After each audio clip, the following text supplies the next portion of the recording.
नागपूर जिल्ह्यातील चणकापूर जिल्हा परिषद शाळा ही राज्यातील पहिली अशी शाळा आहे जिथे विद्यार्थ्यांना AI, VR तंत्रज्ञानाच्या माध्यमातून अभ्यासक्रम हा शिकवला जातो। इयत्ता पहिली ते 8वी पर्यंतच्या विद्यार्थ्यांना विज्ञान, भूगोल, इतिहास, गणित हे विषय AI, VR सेटच्या माध्यमातून आभासी पद्धतीने सूक्ष्म निरीक्षणामधून शिकवले जातात आणि त्यामुळे विद्यार्थ्यांचा अभ्यासातील रस वाढतोय। सोबतच कठीण विषय हे विद्यार्थ्यांना सोपा वाटायला लागलाय। AI डिजिटल लॅबचा सर्व वर्गासाठी स्वतंत्र वेळापत्रक तयार करण्यात आलेले आहे। 2 वर्षांपूर्वी इथे पटसंख्या ही 331 होती, तर या जिल्हा परिषद शाळेमध्ये AI डिजिटल लॅब सुरू झाल्यानंतर पटसंख्या ही 538 वरती पोहोचली आहे। पालक आता स्वतः परिसरातील खाजगी शाळेशी तुलना करून या चणकापूर जिल्हा परिषदेच्या शाळेमध्ये प्रवेशासाठी रांगा लावतात। आम्ही फोटोसिंथेसिस पाहिले। त्या फोटोसिंथेसिसमध्ये वनस्पती स्वतःचे अन्न कसे तयार करतात ते आम्हाला बघायला मिळालं। आणखी द युनिवर्स आणि मॅग्नेट आणि प्लांट टाइप्स ऑफ प्लांट्स पण बघायला मिळाले। VR लगाते हैं तो ऐसा लगता है जैसे कि हम रियल में उसी जगह पे वहाँ मौजूद हैं। अभी हम थोड़ी देर पहले स्पेस स्टेशन के बारे में देख रहे थे जहाँ सुनीता विलियम्स 9 महीने रही थी।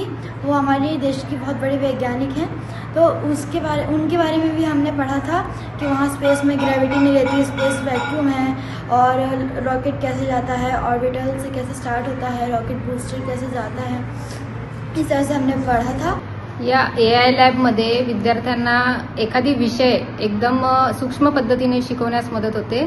इथे VR दिलेले आहेत, त्या VRच्या साहाय्याने आभासी जग निर्माण केले जाते आणि विद्यार्थी स्वतः त्या गोष्टी स्वतः जवळ जाऊन पाहतो आणि एक त्यातलं सूक्ष्म ज्ञान त्याला प्राप्त होते। व्हर्च्युअल रियालिटी आभासी जगामध्ये जाऊन विद्यार्थ्यांना एखादी संकल्पना अत्यंत सोप्या आणि सूक्ष्म पद्धतीने समजून सांगण्यासाठी या लॅबचा उपयोग केला जातो। इथे विद्यार्थ्यांना टाइम टेबल तयार केलेला आहे।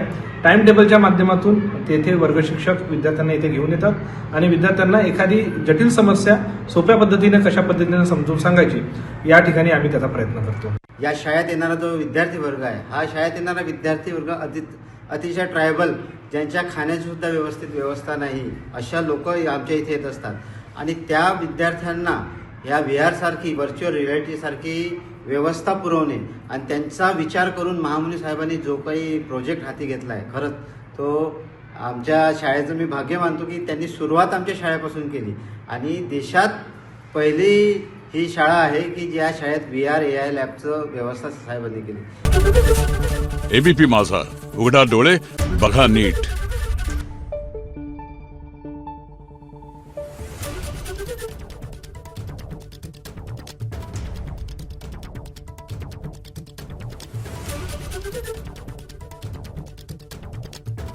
Thank you.